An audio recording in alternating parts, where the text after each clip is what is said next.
Happy holidays and assalamu alaikum, brothers and sisters. Michael J. Next here, and today I'll be reviewing the classic Black Christmas movie, The Preacher's Wife. It is from 1996, and it stars Denzel Washington, Whitney Houston, Courtney B. Vance, Loretta Devine, Jenifer Lewis, and Gregory Hines. It is a remake of the movie The Bishop's Wife, but with a more modern and black twist to it. Without further ado, let's get into it. The movie takes place in a church in New York City run by Pastor Henry Biggs. He's the pastor after his father-in-law had passed away.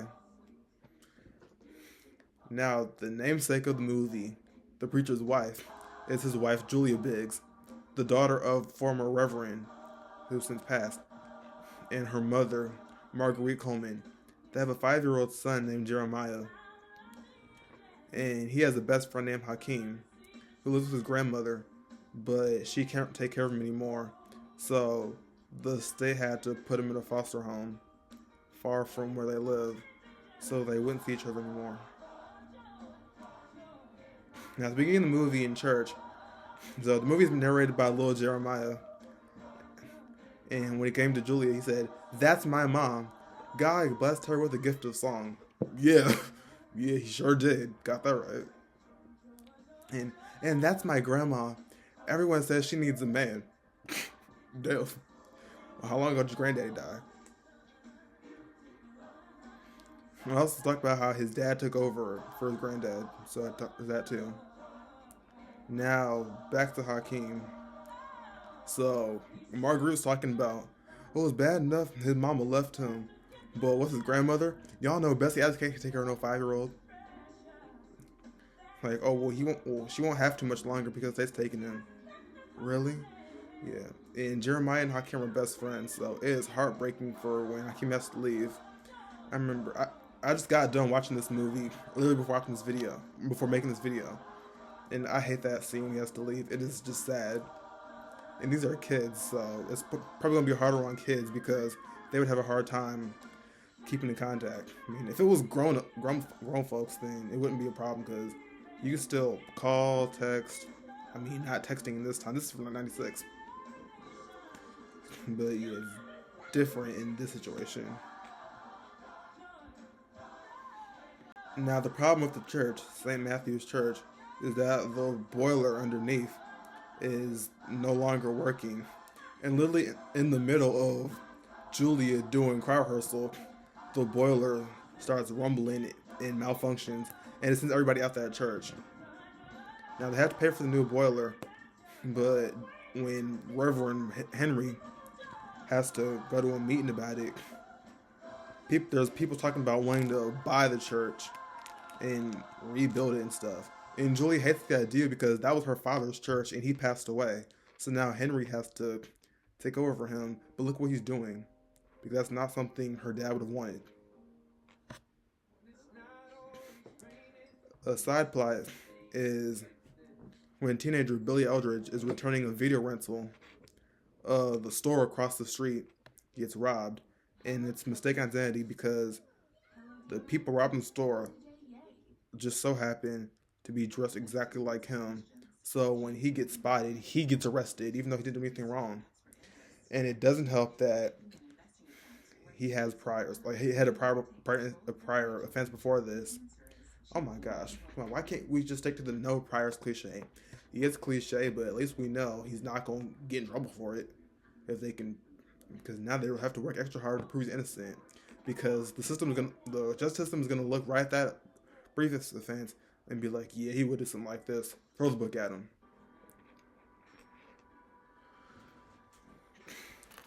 So, when the grand jury has to come up with an indictment or not, right before, so Billy's just sitting outside the courtroom thing. And then Henry talks about, well, do you play basketball?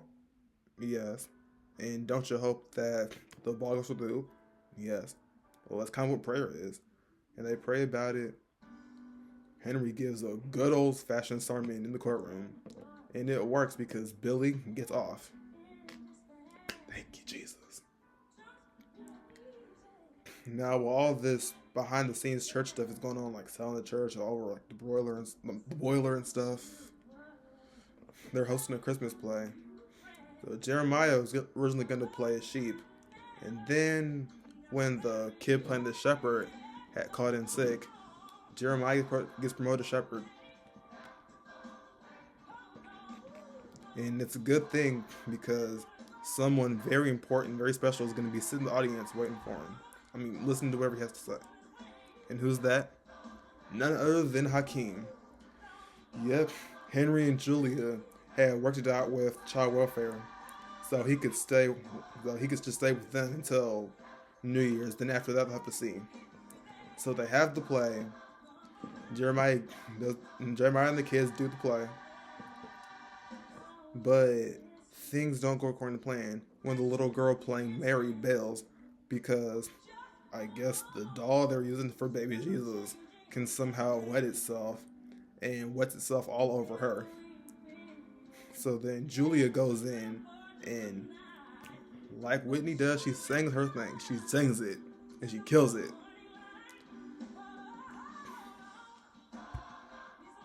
And I bet you thought I forgot about Denzel Washington. The Denzel Washington playing the angel Dudley. You know, from the part of the Bible that got lost. Yeah. This is definitely different from Denzel's usual serious role. Because even though they're two different characters, Dudley kind of gave me Malcolm X vibes. Because if you watch Malcolm X with Denzel playing Brother Malcolm, they dress pretty similar. Dudley just didn't wear these. And was more goofy. Now, Dudley is just here as like an assistant for Henry at the church. But then he starts taking a liking to Julia. And they're having a whole emotional affair.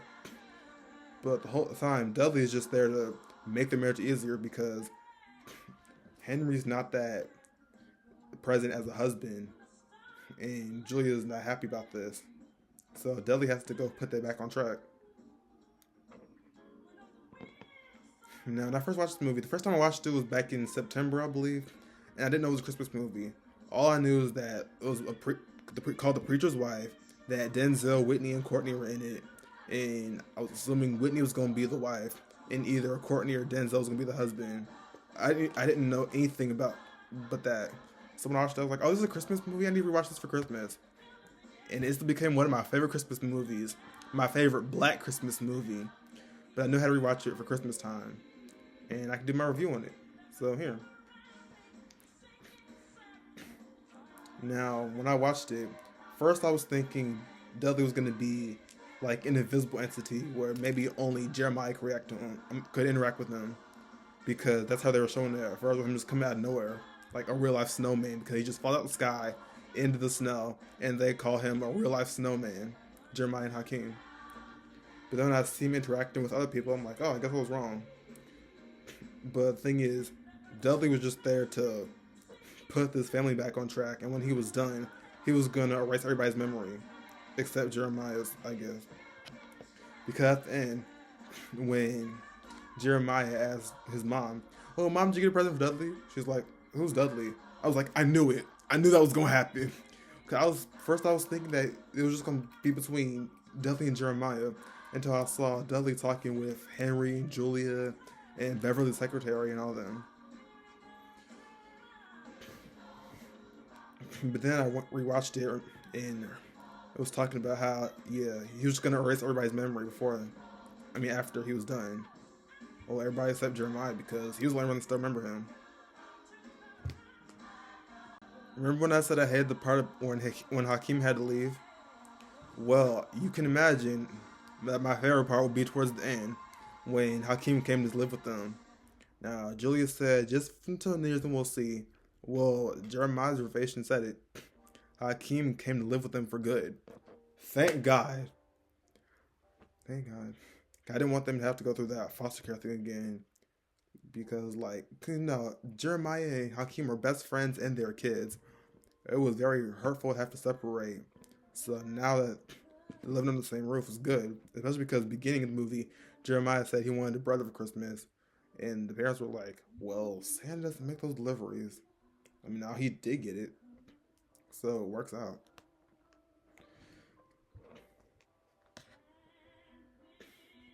Well, that was my review for The Preacher's Wife, 1996. Now, I forgot to mention that this movie has some of the same cast as from Wait and Exhale. And I'm recording this December 22nd, and it is the 30th anniversary of Wait and Exhale. Now, a few months ago, I did the review for that, the initial breakdown, but then I plan on coming back to do 4 more parts of it to talk about each of the 4 main women. I'm hoping to get those out soon. Yeah, both Wade and Exhale and The Preacher's Wife have Whitney Houston, Loretta Devine, and Gregory Hines. R.I.P. Whitney and Gregory. I will tell you, especially with Whitney, has no business being dead. Like, Wait and Exhale just turned 30. I'm gonna have to rewatch that. And then here comes Preacher's Wife. I'll tell you, we need Whitney. Whitney is that queen. When she should not be dead, we need her. Anyway, that was the video. If you liked it, make sure to like and subscribe and hit the bell so you can notify when I post a new video. See you in the next video.